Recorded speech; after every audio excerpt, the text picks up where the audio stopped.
So for today, I thought it would be interesting to explore what the Buddha had to say about Kamma in different suttas.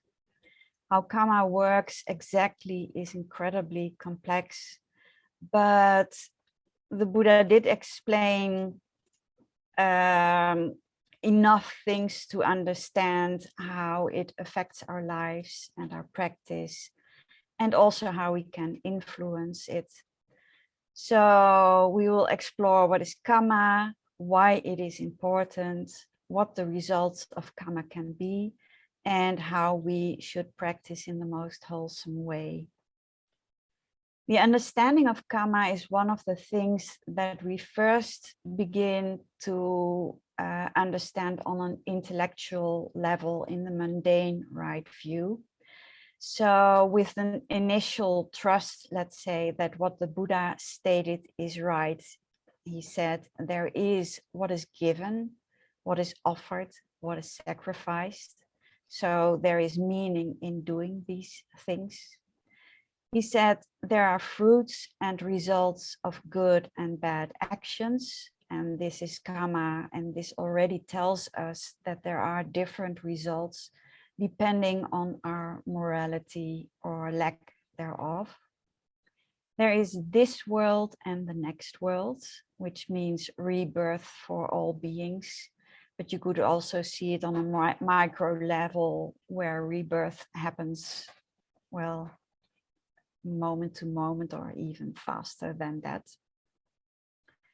There is mother and father, because they are the ones who brought us into this world.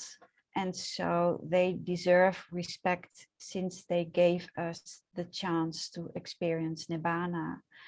So even when we have experienced perhaps a childhood that was not that good, still they gave us a tremendous opportunity. The Buddha also said there are spontaneously reborn beings. So in other realms, beings can just appear out of nowhere, so to speak, instead of going through the process of birth or coming from an egg or whatever we see in the human and the animal realm. There are contemplatives and Brahmins who, faring rightly and practicing rightly, proclaim this world and the next after having directly known and realized it for themselves. This is talking about arahants and full awakening. So the Buddha says in this mundane right view that this is a possibility, and there are people who are beings that have experienced it. So this mundane right view is very important, since the Buddha lays the groundwork for how to understand this practice and why we should practice it this way and whom we should honor and respect. And this is basically the initial trust that we need to endeavor on this path. And when someone attains the threefold knowledge, the Buddha tells us in other suttas, one sees in the first knowledge the thread of Kamma, of how one's previous lifetimes and experiences led to this moment. And in the second knowledge, one learns through the divine eye how other beings fare from lifetime to lifetime, depending on their actions and the results of that. The following sutta contains 5 themes that the Buddha said we should often reflect on. I will only read about one theme. It is from the Anguttara Nikaya. It's called Themes. And later on, after this talk is finished, I will put in the comments a list of suttas that I'm referring to. And for the sake of what benefit should a woman or a man, a householder or one gone forth, often reflect thus: I am the owner of my Kamma, the heir of my Kamma. I have Kamma as my origin, Kamma as my relative, Kamma as my resort. I will be the heir of whatever Kamma, good or bad, that I do. People engage in misconduct by body, speech, and mind. But when one often reflects upon this theme, such misconduct is either completely abandoned or diminished. It is for the sake of this benefit that a woman or a man, a householder or one gone forth, should often reflect thus: I am the owner of my Kamma, the heir of my Kamma. I have Kamma as my origin, Kamma as my relative, Kamma as my resort. I will be the heir of whatever Kamma, good or bad, that I do. Because after all, when you understand that there is such a thing as Kamma, you will want to experience pleasant results, so you will adapt accordingly. When we die, the 5 aggregates fall apart. The body falls apart and the mental aggregates as well. But the formations are the carriers of Kamma, and that final formation at death, whether it's a wholesome or an unwholesome one, decides the next rebirth and takes this remaining bag of Kamma with it before it passes away and gives rise to new formations. Kamma is the only thing, the Buddha said, that we can consider truly ours in a sense. We can't give it away, it can't be stolen, and no one can change our Kamma for us. However, it's not like Kamma is all there is. The Buddha clearly stated that certain things, pleasant, unpleasant, or neutral, can happen apart from Kamma. Careless behavior, for instance, can be a cause. Or the Buddha also talks about a change in climate. I'm not sure if he meant climate change or just a change in the weather, or caused by assault or certain diseases. And he states that in the Samyutta Nikaya 36.21, it's called Tu Sivaka. And in the Anguttara Nikaya 6.63, it's called penetrative.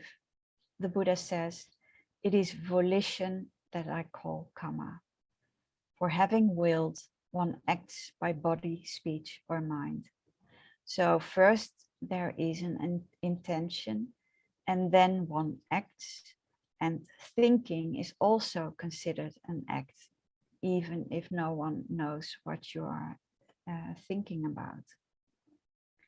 And what is the source and origin of Kamma? Contact is its source and origin. First, there comes a sense contact before we can have an intention on acting on it. And what is the diversity of Kamma? There is Kamma to be experienced in hell. There is Kamma to be experienced in the animal realm. There is Kamma to be experienced in the realm of afflicted spirits. There is Kamma to be experienced in the human world. There is also Kamma to be experienced in the Deva world. This is called the diversity of Kamma. And what is the result of Kamma? The result of Kamma, I say, is threefold. To be experienced in this very life, or in the next rebirth, or on some subsequent occasion. This is called the result of Kamma. So it can mean that we experience results of Kamma in the next moment, or let's say in the form of a pleasant meditation or a meditation with hindrances. And it can also come to fruition years or even lifetimes from now. There is no way of knowing. So when a hindrance arises, it is caused by doing an immoral act, breaking a precept, but we don't know if it is something from this lifetime or from some past life. And what is the cessation of karma? With the cessation of contact, there is cessation of karma. This noble eightfold path is the way leading to the cessation of karma, namely right view, right intention, right speech, right action, right livelihood, right effort, right mindfulness, and right collectedness. When one attains full awakening, one may still experience the fruits of past karma, but they are beyond good and bad and don't produce any new karma. Karma is always connected to craving, even when it is good karma, let's say. And it is what keeps beings revolving in samsara, in that cycle of rebirth after rebirth. So karma is all about the intention behind our actions. There is an often used example of using a knife on a person, either to kill them or to operate on them so that their life can be saved. Or do you give someone a gift with joy in your heart? Or do you secretly feel like you were obliged to give a present, but you would rather have preferred not to do that? And when you accidentally step on a beetle, that is an accident. But when you step on him to kill him, you are acting with an intention of hate, or at the very least cold indifference. It is after sense contact and feeling that a choice can be made and that new karma gets created. So when you hear something, for example, what you do next decides what karma is created because of that hearing contact. You can take it personal. For instance, oh, I love this song, I'm going to download the entire album. Or you can just know that there arose a sound and it's perceived as pleasant. Whenever we make a wholesome, selfless choice, unwholesome formations get weakened and wholesome formations get strengthened and vice versa. So this is where personality starts to change when we practice right effort, because the mind starts to incline to better choices that are more kind, patient, and joyful. In Majjhima Nikaya, number 61, advice to Rahula, the Buddha advised Rahula that an action with the body, speech, and with the mind should be done after repeated reflection.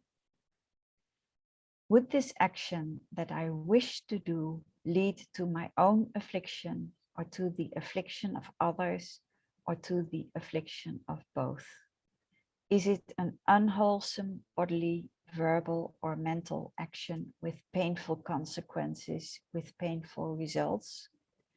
When you reflect, if you know this action that I wish to do would lead to my own affliction, or to the affliction of others, or to the affliction of both, it is an unwholesome action with painful consequences, with painful results, then you should definitely not do such an action. But when you reflect, if you know this action that I wish to do would not lead to my own affliction, or to the affliction of others, or to the affliction of both, it is a wholesome bodily action with pleasant consequences, with pleasant results, then you may do such an action. And the Buddha also said that you should reflect before you do that, or while you are doing that action, and again after you have done an action. And should you conclude that it was a wholesome action, you can abide happy and glad, training day and night in wholesome states. When you did something that is not wholesome, then you should confess such a bodily, verbal, or mental action reveal it and lay it open to the teacher or to your wise companions in the holy life. Having confessed it, revealed it, and laid it open, you should undertake restraint for the future. So this confession is primarily meant for monastics, but as a lay follower, it can still be useful to discuss it and to forgive yourself for doing that and sincerely intend not to do it again. So basically in this sutta, the Buddha was explaining to Rahula that right view is the forerunner, because before any other path factor, one always checks if this is right or wrong view, intention, speech, action, and all the other factors from the Eightfold Path. Right meaning that it will lead to full awakening, while wrong would not lead to full awakening and produces kamma with unpleasant results. And the Buddha explained in Anguttara Nikaya, Book of the Force, 235, it's called Training Rules, that practicing the Eightfold Path leads to the end of kamma. Even when we do wholesome acts, for instance, practicing generosity and keeping the precepts, there will still be kamma produced, be it kamma with pleasant results, whether in the next moment or in the future, because we still take these wholesome acts personally. We act from a sense of self, personality view, and conceit, which is only permanently eradicated at arahantship. So when you compare the meditation and daily life, you could say that what the Buddha explained to Rahula is the way to prevent new kamma from forming. And within the meditation, when we let go of hindrances and there are no selfless states present, we let go of old kamma, because these hindrances are old kamma that came to fruition, and we let go to make sure we don't inadvertently reinforce them by suppressing or ignoring that kamma.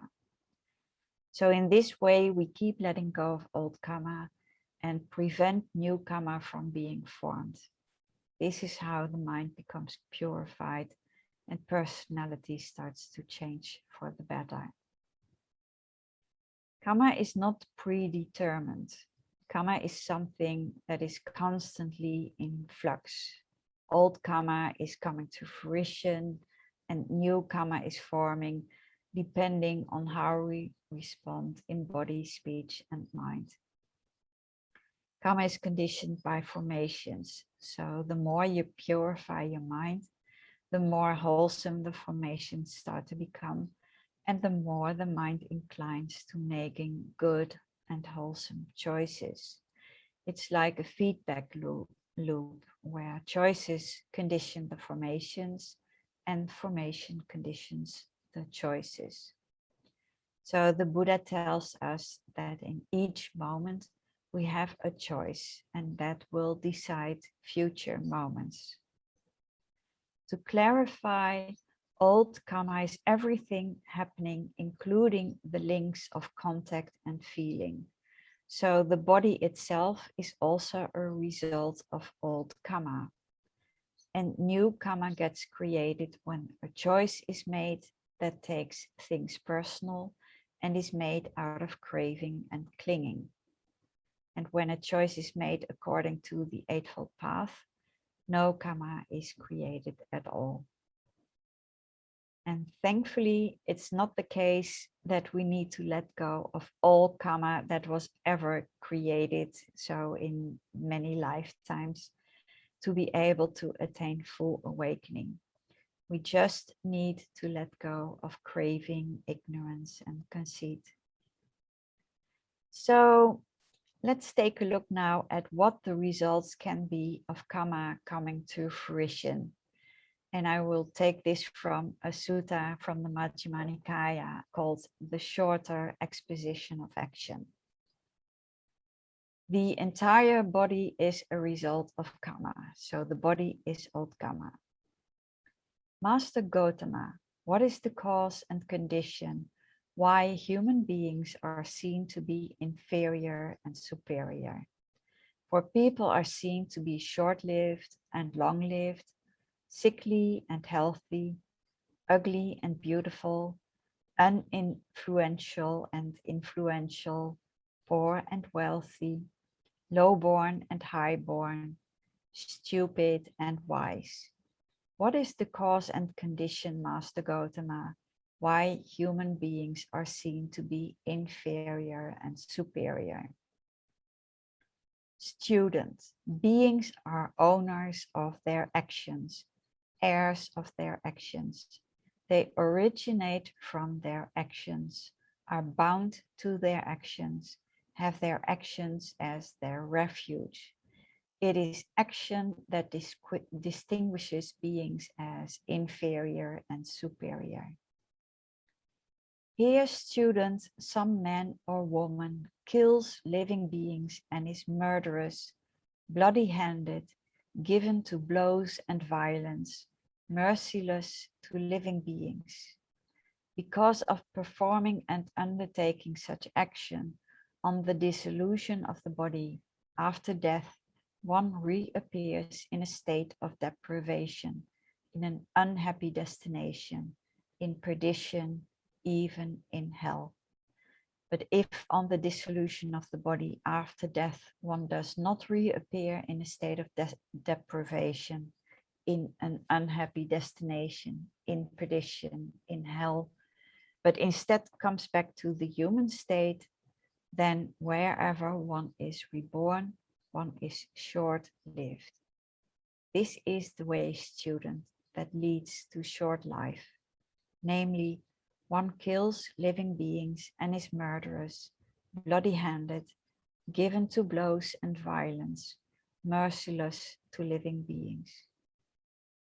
But here, student, some man or woman, abandoning the killing of living beings, abstains from killing living beings, with rod and weapon laid aside, gentle and kindly, he or she compassionately abides to all living beings, because of performing and undertaking such action on the dissolution of the body after death, one reappears in a happy destination, even in the heavenly world. But if on the dissolution of the body after death, one does not reappear in a happy destination in the heavenly world, but instead comes back to the human state, then wherever one is reborn, he or she is long-lived. This is the way, student, that leads to long life, namely abandoning the killing of living beings. One abstains from killing living beings, with rod and weapon laid aside, gentle and kindly, one abides compassionate to all living beings. So this not only talks about the actions that cause happy or unhappy destinations, but also the state of mind with which one does these actions. And in this sutta, the Buddha also links sickliness and health to whether one injured beings with the hand, with a clod, with a stick, or with a knife. Ugliness and beauty to whether one is of an angry and irritable character and displays anger, hate, and bitterness. Being a person of influence to whether one is envious or not towards the gains, honor, respect, reverence, salutations, and venerations received by others. Being poor or wealthy, depending on whether one gives food, drink, clothing, carriages, garlands, scents, unguents, beds, dwellings, and lamps to recluses or Brahmins. being low-born or high-born, depending on whether one is obstinate and arrogant, paying homage to one who should receive homage, rising up for one in whose presence he should rise up, offering a seat to one who deserves a seat, making way for one for whom he should make way, honors, respects, reveres, and venerates one who should be honored, respected, revered, and venerated. Stupidity or wisdom is linked to whether one asks a wise person questions like what is wholesome and unwholesome, what is blamable or blameless, what should be cultivated, what should not be cultivated, what kind of action will lead to my harm and suffering for a long time, what kind of action will lead to my welfare and happiness for a long time. Thus, student, the way that leads to short life makes people short-lived. The way that leads to long life makes people long-lived. The way that leads to sickliness makes people sickly. The way that leads to health makes people healthy. The way that leads to ugliness makes people ugly. The way that leads to beauty makes people beautiful. The way that leads to being uninfluential makes people uninfluential. The way that leads to being influential makes people influential. The way that leads to poverty makes people poor. The way that leads to wealth makes people wealthy. The way that leads to a low birth makes people low born. The way that leads to high birth makes people high born. The way that leads to stupidity makes people stupid. The way that leads to wisdom makes people wise. So these are some very big results that came from Old Kamma, but it can also happen in small ways. Every time a hindrance arises, that is the fruition of some Kamma. Every time a feeling of joy or calm arises, that is also the fruition of Kamma. Every time a thought arises, that is also Old Kamma coming to fruition. So finally, I would like to read a sutta from the Therigatha. Therigatha means verses or poems of the elder nuns. It is a book that contains verses from the earliest Buddhist nuns who met the Buddha in person and recount how they became an arahant. And it is said that this collection of verses of the arahant nuns is the earliest known collection of women's literature composed in India. The Buddha instructed them, gave them their meditation object, and then they went off to practice. And this book, the Therigatha, is one of about 15 books from the Khuddaka Nikaya. And even though it is the biggest collection of all Nikayas, it is still called the minor collection because it contains short suttas, verses, and exclamations that are also not found in the other Nikayas. Some of these books are among the earliest suttas, but there are also very late editions that were added centuries after the Buddha's parinibbana. One of the most famous books of the Khuddaka Nikaya is the Dhammapada. And there is also a counterpart of the Therigatha in which arahant monks tell about their experience. And this is called the Therigatha.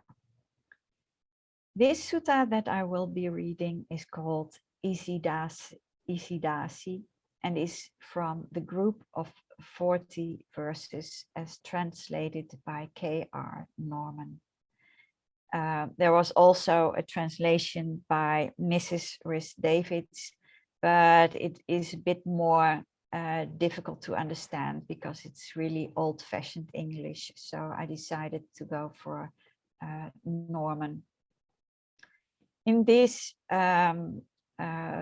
couple of verses, an arahant nun recounts the effects of one specific unwholesome action she once did, but we will only learn later on what that unwholesome action was.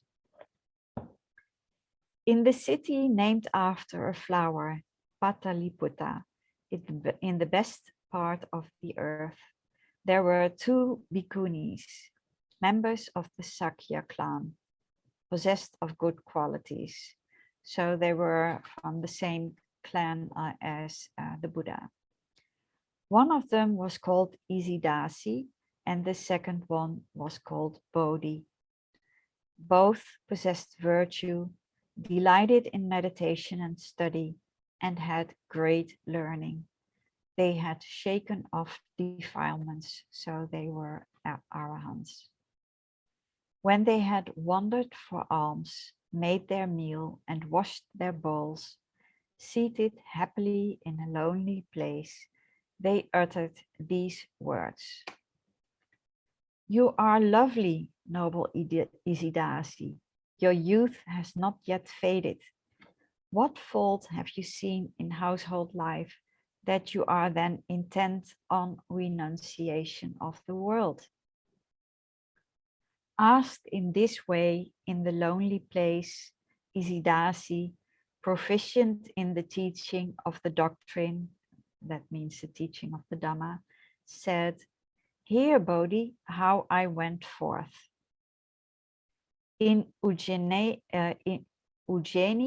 best of cities, my father was a merchant, restrained by virtuous conduct. I was his only daughter, dear and charming and beloved. Then from Therigatha came men belonging to a most noble family to woo me. A merchant with many jewels sent them. To him my father gave me as a daughter-in-law.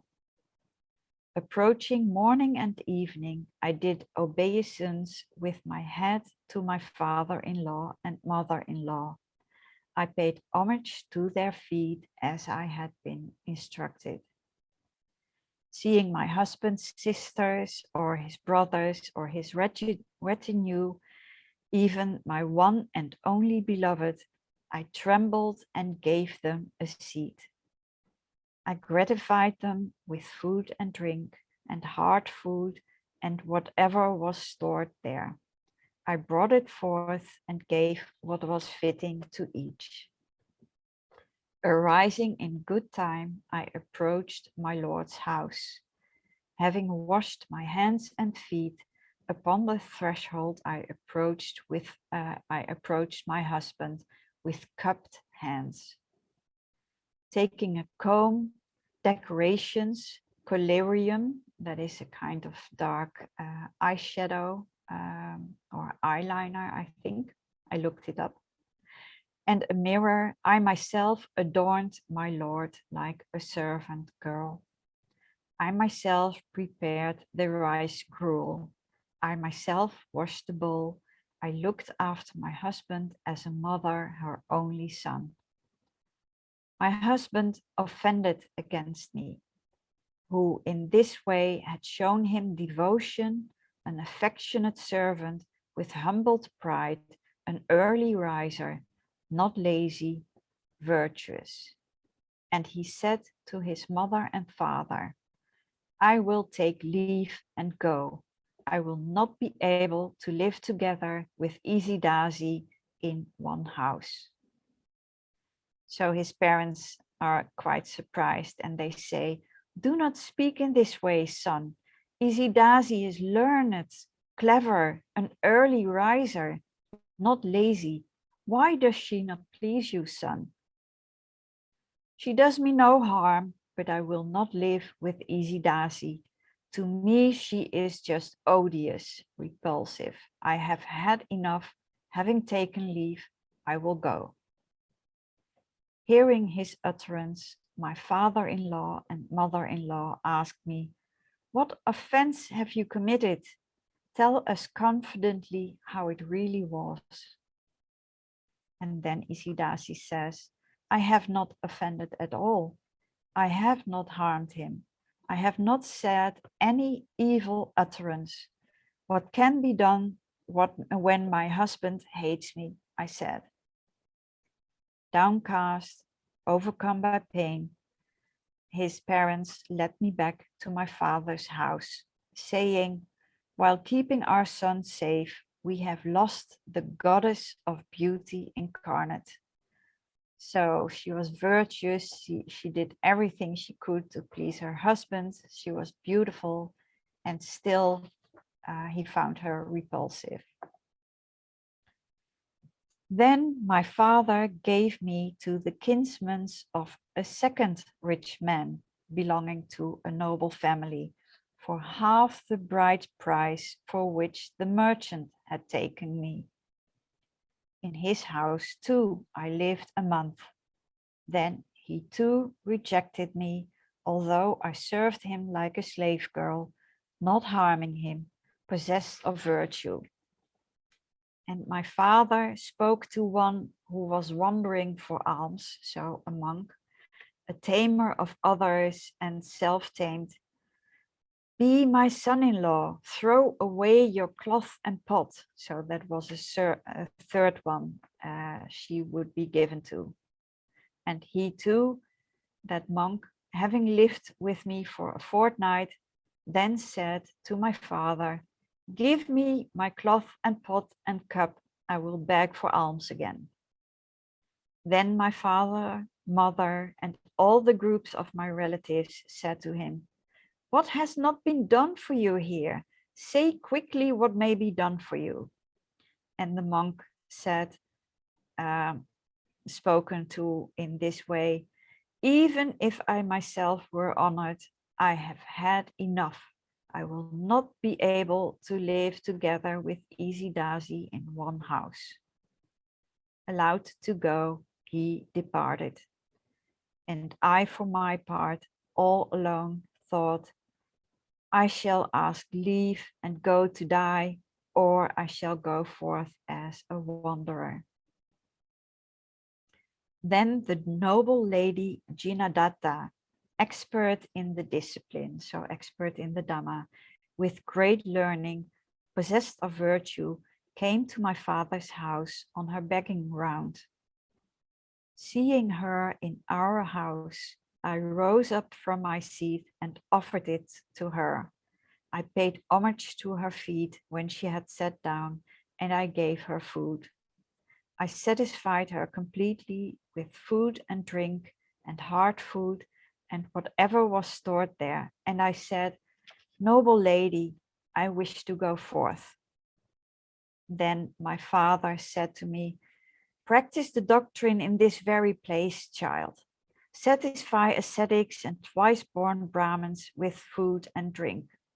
So he said, "Practice, but stay at home with us." Then, lamenting and cupping my hands, I said to my father, "Evil indeed was the action I did. I shall destroy it." So Isidāsi realized that after all these men left her, despite her doing the very best she could, she realized that it must have been something she did in the past that created all this misfortune. So she realized it was Kamma. Then my father said to me, "Attain awakening and the foremost doctrine, and obtain quenching, which the best of men realized." So obtaining quenching means to become free from craving. So he gave permission for her to become a monastic, a nun. I saluted my mother and father and all the group of my relatives, and 7 days after going forth, I attained the 3 knowledges. So these 3 knowledges is that she suddenly knew her own past lifetimes and what actions gave which results. And the second one was knowing how beings fare according to their karma, how they arise in certain realms, and what they did to land there, so to speak. And the third knowledge is the most important, which is the destruction of the taints. So now she understood what that action was that gave all this misfortune. And she said to Bhikkhuni Bodhi, I know my last 7 births. I shall relate to you the action of which this is the fruit and result. Listen to it with attentive mind. In the city of Therigatha, I was a goldsmith, possessing much wealth. Intoxicated by pride in my youth, I had sexual intercourse with another's wife. I fell from there, so he died, because she was male then, and was cooked in hell. I cooked for a long time, and rising up from there, I entered the womb of a female monkey. A great monkey, leader of the herd, castrated me when I was 7 days old. This was the fruit of that action for me because of having seduced another's wife. I fell from there, and dying in the Sindava forest, I entered the womb of a one-eyed lame she-goat. Castrated and carrying children around for 12 years, I was worm-eaten, tailless, unfit, because of having seduced another's wife. I fell from there and was born in a cow belonging to a cattle dealer, a leg-red calf, castrated and only living for 12 months. I drew a great plow and I pulled a cart, blind, tailless, unfit, because of having seduced another's wife. I fell from there and was born of a household slave in the street, as neither a woman nor a man, because of having seduced another's wife. So that life was as an intersex person. In my 30th year, I died. I was born as a little girl in a carter's family, which was poor, with little wealth, much oppressed by creditors. Then, because of the large amount of interest which had accumulated, a caravan leader removed me from the family house and dragged me off wailing. Then, in my 16th year, his son Giridasa by name saw me as a maiden of marriageable age and took me as his wife. He had another wife, virtuous, possessed of good qualities, and famous, affectionate towards her husband. I stirred up enmity with her. This was the fruit of that one action for me, that they went rejecting me, although I served them like a slave girl. Even of that I have now made an end.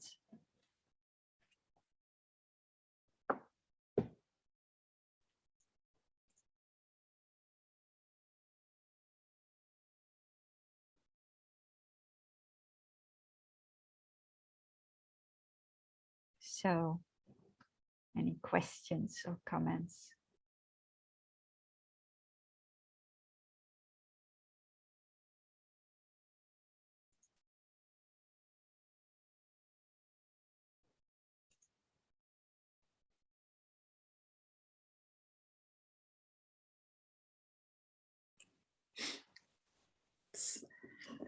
I would say it's really, really nice sutta. Thank you, Sal, for reading it. Yeah. Like I had a audio book, very first time I hear that sutta, like, you know, bringing tears to my eyes and realizing how karma can be very without us knowing, like leading our way. And it's very easy to create a new karma because of the old bad karmas are there, right?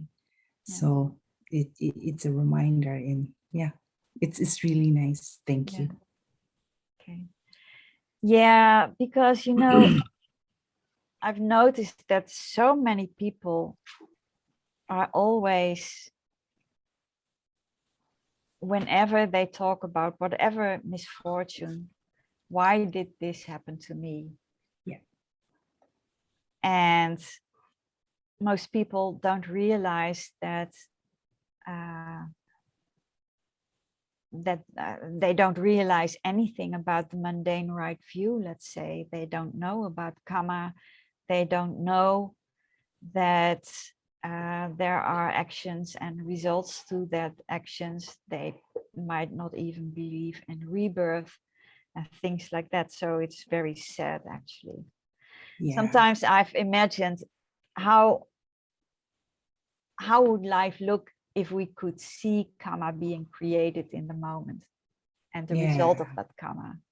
Yeah. But the thing is, like, even in a practitioner, right? Some of us are like very like talented, or again, it's another, because of the good karma, you can really see through it. Oh, this is what it is. And some of us can't. Yeah. And if you can't, like, I think to me, it's very easy to make additional bad karma or even good karma, because of that. The force is like, it's really, really strong. The force of the karma. Yes. Right? Yeah. Yeah. Yeah, it's really amazing. And I've also noticed it. I remember years ago, Bante was telling people that he gave retreats in Indonesia, I think. And he was amazed at the amount of people who attained one or the other stage of Nibbana. And it might be that that is also a result from the upbringing that may be different from the upbringing in other Western countries, for instance, because it's my understanding that in certain Asian countries, people are already very virtuous and find it important to also have certain traditions for their children already from a young age. So that might also be a result of Kamma being produced in this lifetime, that people then as a result already have purified their minds to a great extent and then easily attain a stage of Nibbana. Yeah. That is what I sometimes think anyway. Mm-hmm.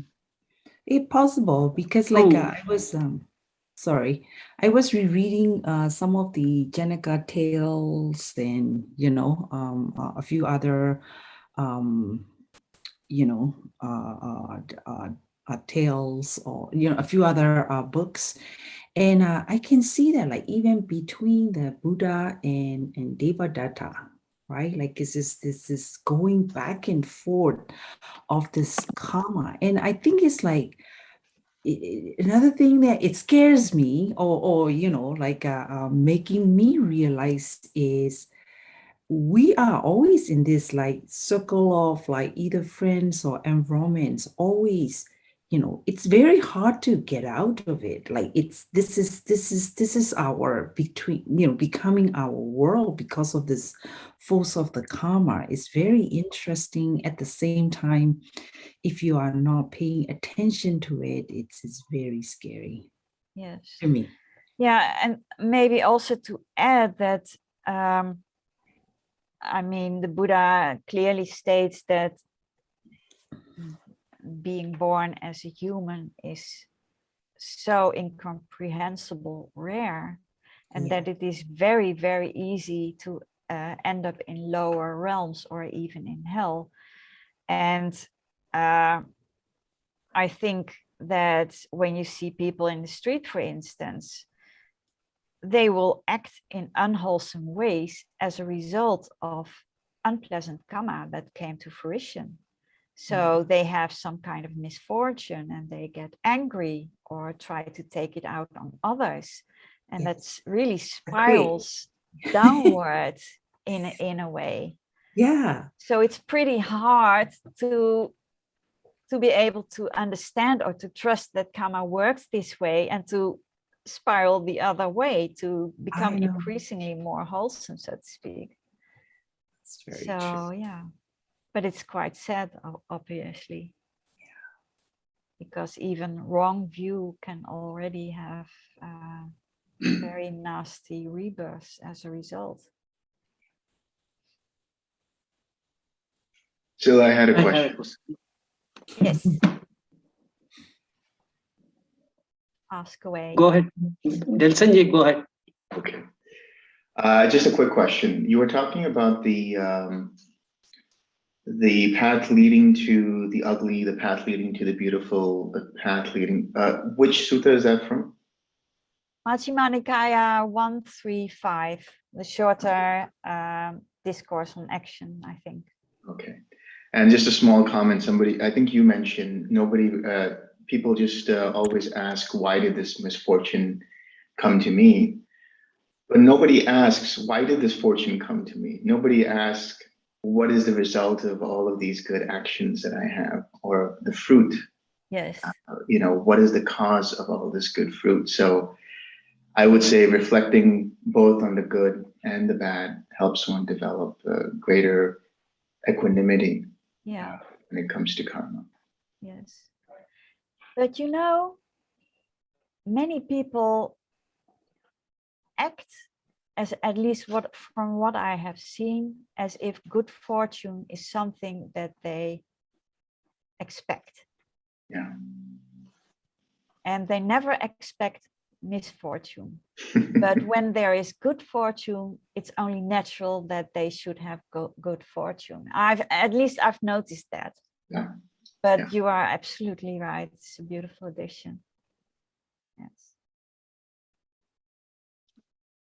This misfortune or good fortune, people who are not directly involving in the karma, by way of dreams and other things, they get satisfied, and they used to narrate their expenses and experiences in the dream experiences, and they get satisfied themselves because the boss scolding or anything, or any other way of enjoying sensual desires or anything. These things, they get satisfied. Is it going to come in the fulfillment of karma in future? Perhaps Dels knows that, but I would say probably not, because the Buddha is always talking about every waking moment. He never tells us to practice in our sleep and things like that. So my guess would be that what you do in a dream does not have karmic results, but it might be that upon waking up, you might respond or react in a way that is either very wholesome or not so wholesome. So, that was a really nice, lustful dream, and then you keep having lustful thoughts, for instance. But Delson, do you know if dreams would have influence on karma? If you think about dreams, they're basically functionings of the mind. And so they can be considered like thoughts, which can be old karma, right? So lustful dreams, scary dreams, pleasant dreams, these are all a result of previous actions, a result of previous karma. So you can see this as being the fruition or old karma. And when we talk about, sometimes people might have precognitive dreams. They might have dreams about the future, prophetic dreams. It's very rare, but it might happen. And these kinds of dreams also are a result of old karma, interestingly enough, because they're part of psychic faculties, and psychic faculties are a development of old karma, a development of effort done in the past. So whichever way you take it, whether it's some kind of a pleasant dream or whether it's a psychic dream, they're both the result of old karma. And the most important factor to understand here when we talk about dreams is that unless it's lucid dreaming, which is an interesting thing, but unless it's that, there's no intention there. Yeah.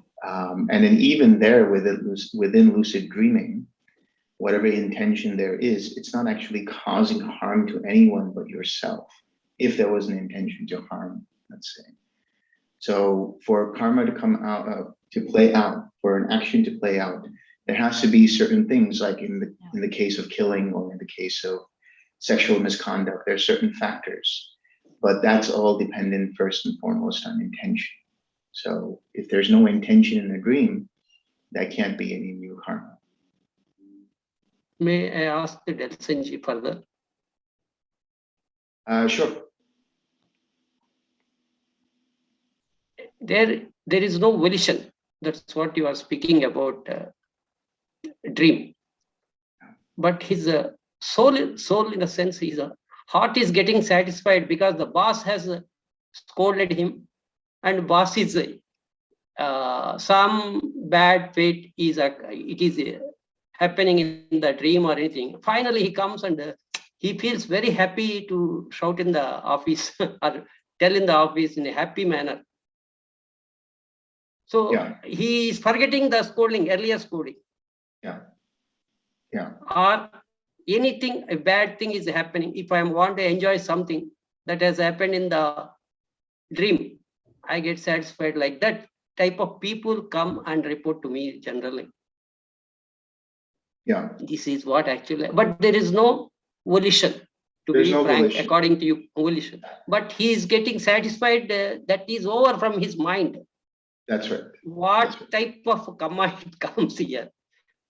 So now that's a good point, because as Sil indicated earlier, she said that if somebody was to reflect on that dream and be possessed by that dream, in other words, find delight in that dream and start to think about that, and that starts to influence their intention, then that's still, that satisfaction that he might have had in that dream is still, it's still old karma. But the satisfaction he brings out from that dream, and then he starts to act from that, there's the volition there. So there can be volition that's dependent upon that dream itself, dependent upon that dream being the feeling, the pleasant feeling in the mind, in the form of that dream. So if somebody has a pleasant dream and then wakes up and then goes to the office, since you're using that example, and starts to march around and be very cheerful and might even just forget about, what happened before, and then acts in a careless manner because of that, they're acting in a careless manner, or acting in a haughty manner, or acting in an arrogant manner, or however it might be. That act is dependent upon the volition that is dependent on that old karma of the dream, the satisfaction of the dream, as you put it. Thank you. Thank you very much. Good answer.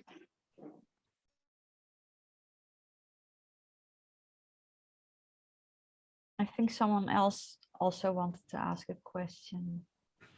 Was it you, Tony? Not to put you on the spot, but okay. Actually, Sil and Dawson, Helen has a question here regarding the dream. Can you hear me? Yes. Yeah, when we are talking about like the old karmic that Dawson just mentioned, like instead of like a satisfactory, like a dream, for example, an like it's not a good like feeling after you wake up, like you, and then when one is noticing that, oh, this is actually it's a previous things that brought forward, So what should we do about it? Is it like the point that we should be, once we aware of that, like that happening, that, oh, this is some old karmic, this is something that has inlaid inside when you wake up, should we be doing the 6 hours there at that point? Because you obviously, or one obviously see that this is something that is it's been from before. It has been created, definitely, that it has been an action done before, things that is in sequence manners that it happens. So sometimes it comes back. It's also my personal experience. I mean, still that you will see some unpleasant scenes in a dream. So when it wake up, oh, it's again like this thing is me, or it's all karmic things that I've done that I can almost notice. So it was, at the moment, it was sad. It was sad, and it continued. And then we start to watch out, oh, this is something that it must be from all these previous actions and deeds and karmic formations that has been so deep inside that it still eventually comes up. So I was thinking that I should be doing the 6 hours, and is that the way that we should be able to handle it? May I ask? Yeah, I would say yes, definitely use the 6 hours, but generally speaking, I would also say to understand that you have a choice whether to take this dream personally or not. I mean, it's just some mental states that arose while we were not awake and that have already passed away, and you couldn't influence that, and it's already gone. So when you start reflecting back on old kamma and things like that, it might be good to know that, but I would tend to say, take a step back, just see it as mental states that were happening in moments that you were not conscious, and let it go.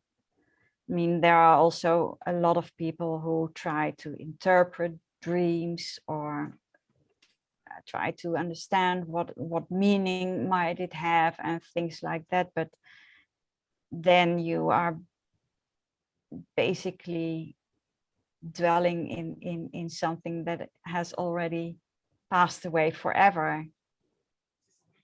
Even if it would be a repetitive dream, it will still be a new dream. So I would say, yes, if you notice that you start to dwell on that dream, yes, 6 hours, but also generally speaking, try to see as something that was also beyond your control, that was that you see the conceit in it when you would say, I had this dream, or why did this dream happen, or whatever.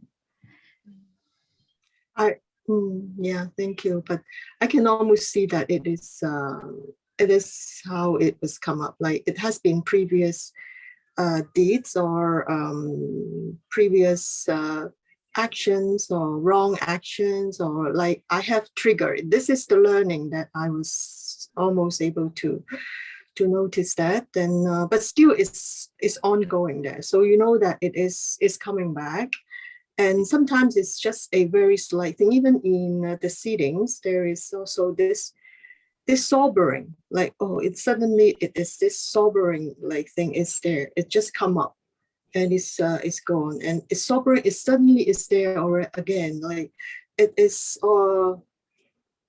I can see it. So it's so interesting, but then it becomes, there is always this moment that, oh, it's there. This is like, it was a sobering. Yeah. Yeah. But anyway, I shouldn't identify into it. The learning is that I should be able to see, okay, this is happening and this is Yeah. to let go. This is happening and this is to let go, right? So Yeah. this is still happening. Yeah, so. but it's still it's like a window into seeing old karma coming to fruition. And every time you look in the mirror, you also see old karma. Well, Though thank that you too anyway. will Yeah. always change. I mean, when you have a wound somewhere, you get a scar, and that is the new old karma, so to speak. So yeah, keeps. And I want to just add, if you think about it, we were talking about how dreams are old karma, right? And we understand everything that we experience to be old karma. I don't know how many of you are familiar with Bhante Punaji, but he had an interesting saying. He said, when we talk about full awakening, what does that mean? Awakening from the dream of existence. And so, dreams being old karma, everything you're experiencing right now is also old karma. So all you can do is experience it and let it fade away. But the problem is we take it personal. We take it to be something more than it actually is, when in truth it is actually impermanent, whether it's a dream or whether it's the dream of existence or things that are happening in the stream of existence. If they are seen to be impermanent, if they are seen to be liable to cause suffering, and if they're seen as not self, then there's nothing to do. But that requires attention, that requires mindfulness. And so every time there is lack of mindfulness, you're going to add to new karma, so to speak. You're going to add because of your reaction to that old karma. But if you are able to recognize in that moment, as Phil said, if you're able to see and recognize it, and then 6R, any negative or unwholesome reaction to the old karma, then you stop the flow of that karma. It fades away. It might come up again, just like we were talking about your dream. It might come up again and again, but it won't be as effective in disturbing you as it was before if you continue to 6R and if you see it as being old karma. Eventually, it will just fade away without any activity, and it won't have any kind of reaction from you. Yes, thank you, Delson. It's been always helpful, but it's a long way. I can see almost when the more I listen to the Dhamma talk and the more I've listened to, everyone here, that there's been, it was a path. It is a long path, but it is worth doing it. It's worth working on it. And it's so wonderful with these 6R, like Bhante and has created for us. And it's a long way here, but it's really working for me. And I'm so grateful. Thank you. Thank you.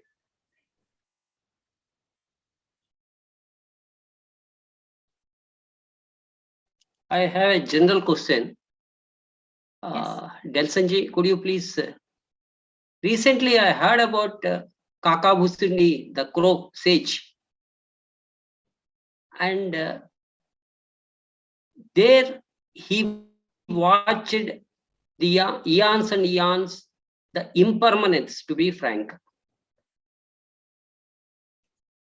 And he related the time and space also in the experience. And what is that actually? It comes into our Buddhism aspect, the crux of cognition or any other thing. Could you please explain? There, I could not get the essence what you want to speak there. In the interview, it appears. No, I was just talking about an interesting thing that happens in the Yoga Vashishta. You're talking about the crow sage. And I was talking about how he was able to see eons and eons of space-time and see the different arising and passing away of the earth, the arising and passing away of humans on earth and other beings on earth, and the arising and passing away of earth itself. So it was just a an interesting comment to include, because they had asked about, what about the yoga vishist, and I found that to be an interesting story from there. But it is separate to the Dhamma, because it was just a question related to what was happening with regards to the yoga vishist. But I wouldn't put too much importance in it when it comes to the Dhamma. But there is something to be said about understanding. Yeah. It only speaks the impermanence. Yeah. Yeah. That's all. Beyond that, I won't get any essence under Buddhism. Extra. Right. Please, thank you. Sorry.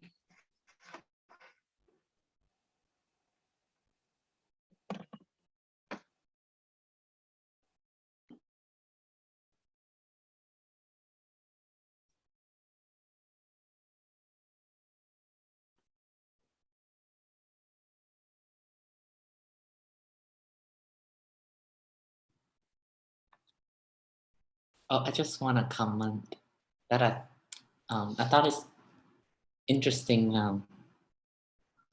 the fact that we often focus on our misfortune instead of our fortune of just being born in a human and have our, all the five senses and able to listen or hear. Is the tie back to the craving and somewhat is the comparisons with other beings, because our lack of understanding of how karmas work, and we have this sort of mindset that what a standard happiness should be. Like, I want to give an example of like the American dreams. Like everybody have, should have a house, a fridge, and a car. And if I don't have one or less of that, I would be dissatisfied. I thought it's interesting. Yes.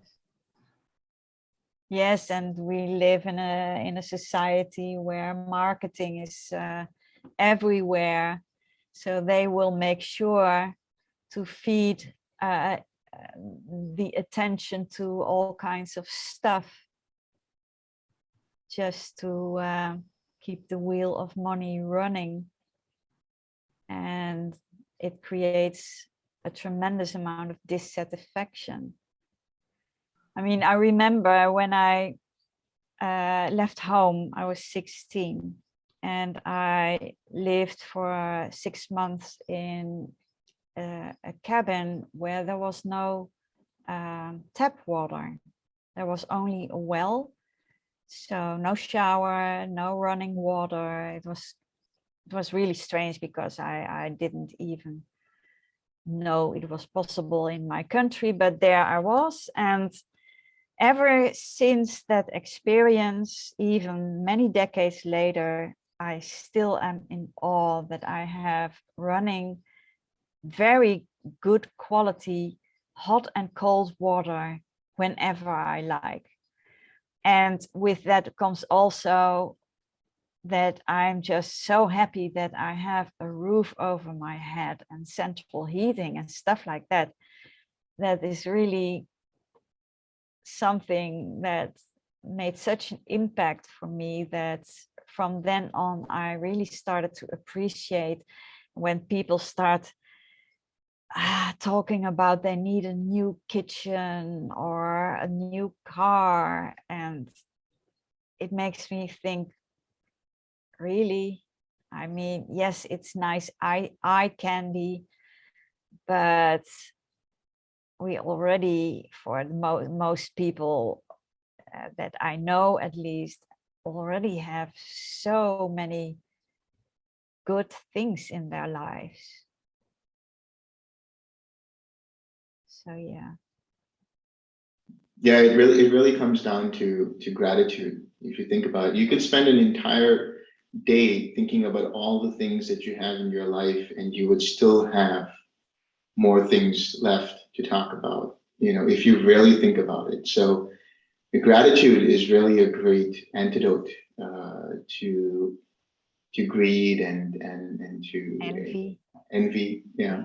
And I think everybody should once in a while just go into the forest and realize what's missing in their life and spend a month. And then when you come back, you have a totally different perspective, and you realize that all of these things that you have, number one, you become less attached to them, but number two, when you do have them, you become very grateful for them, and you start to have the right perspective on life, and let go of any kind of attachments.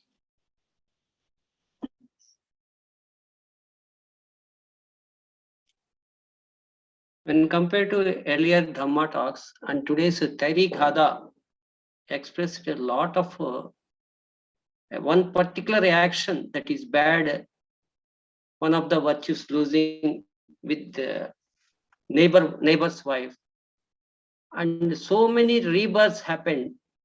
This is really eye-opening. And this type of things we never discussed in our Dhamma talks. A Therigatha is full of such things only, or any other things, because earlier lives and how the lives are coming in the future just for the sake of one bad action, without, by losing one virtue, that is one a particular moment. So could you please, any other thing, if at all you read Therigatha and other books, please explain this type of next future births. I have to be honest, it's been quite a while since I read the entire Therigatha, so I don't remember. But I think there will be more suttas. I could look it up later on to see if there are more suttas where this is explained, all the subsequent lives due to a bad action.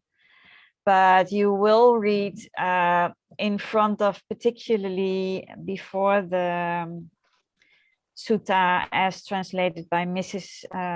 C.A.F. Rhys-Davids, there is always an introduction where they talk about, for instance, here in the Sakula Sutta, it says, and after many good works and subsequent happy rebirths, she came to being on earth when Kassapa was Buddha, as a Brahmin woman, and renounced the world as a wanderer, vowed to her solitary life. So this is already also explaining that there are very good results from good actions that were done in the past, and then people or beings may experience many happy rebirths or few happy rebirths. But yes, it does state them often as an introduction,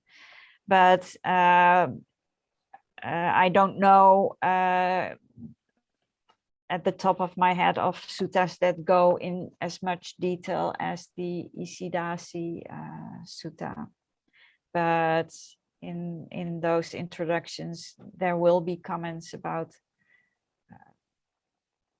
many happy or unhappy rebirths, in general speaking.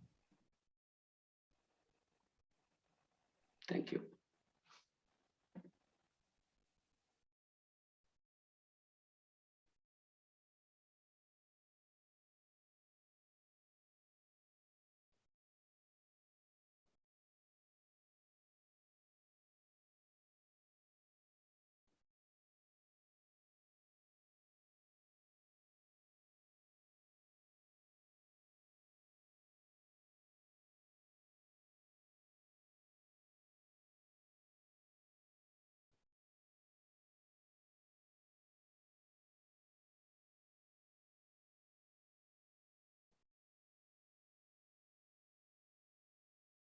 Any final questions or comments?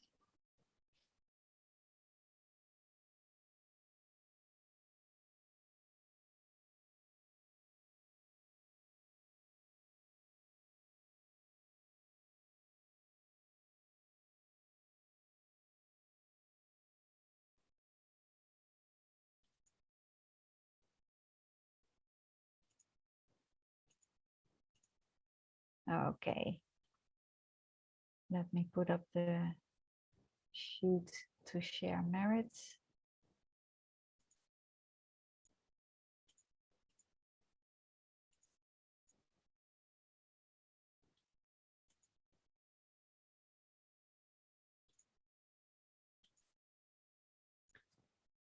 May suffering ones be suffering free, and the fear-struck fearless be.